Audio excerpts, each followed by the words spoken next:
رمضان المبارک مہینوں میں سے وہ عظیم مہینہ ہے جس کا نام اللہ نے قرآن میں بیان فرمایا۔ ارشاد فرمایا شہر رمضان الذی انزل فیہ القرآن، رمضان کا وہ مہینہ ہے جس میں ہم نے قرآن مجید کو نازل فرمایا۔ رمضان المبارک کی بے پناہ عظمتیں، اس کی شانیں، اس ماہ نور و سرور کی عظیم سعادت افروز گھڑیاں، یہ جب بھی آتی ہیں مسلمان کے حق میں اللہ کی رحمت کو لاتی ہیں۔ رمضان جب بھی آتا ہے اہل اسلام کے اوپر خدا کے فضل اور اس کی رحمت کا سایہ ہو جاتا ہے۔ اہل ایمان اس ماہ مبارک میں اپنے دل میں خاص نرمی، نیکی کا خاص جذبہ، اخوت، بھائی چارہ اور غم خاری کے خاص جذبات اپنے دل اور روح میں محسوس کرتے ہیں۔ عزیز دوستو، کچھ چیزیں بڑی غیر معمولی ہوتی ہیں، ان کی بہت زیادہ شان ہوتی ہے۔ کئی بار بھی ان باتوں کو سنیں اور ہزار بات بھی ان باتوں کو پڑھیں، بیسیوں لوگوں کے مختلف انداز گفتگو سے بھی ان باتوں کو سنیں تو پھر بھی وہ شانیں ایسے لگتا ہے کہ نامکمل ہی رہ گئے۔ رمضان المبارک اتنی عظمت والا ماہ مبارک ہے کہ اس کا تذکرہ اللہ کے قرآن نے بھی کیا ہے اور حضور علیہ السلام نے بھی جا بجا ذکر فرمایا۔ اچھا، اس کے کچھ نام میں آپ کی خدمت میں پہلے عرض کرتا ہوں۔ ایک تو اس کا نام قرآن نے بیان کیا شہر رمضان، رمضان کا مہینہ۔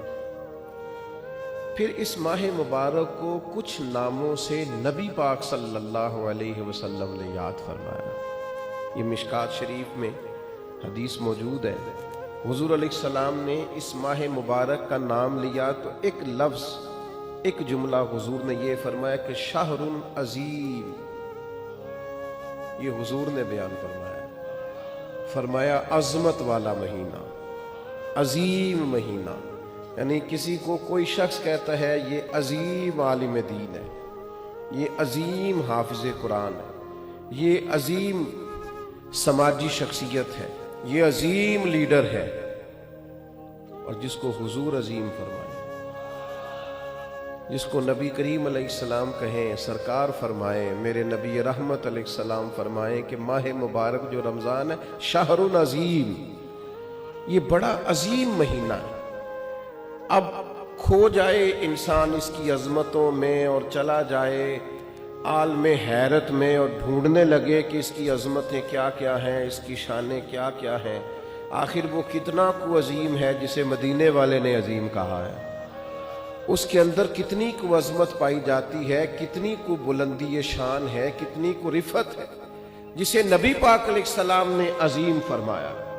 تو ایک تو حضور نے فرمایا شہر عظیم، اور دوسرا حضور نے اس کا نام لیا، فرمایا شہر مبارک، فرمایا یہ بڑا مبارک مہینہ ہے۔ یہ لفظ مبارک ہمارے ہاں عرف میں بھی استعمال ہوتا ہے۔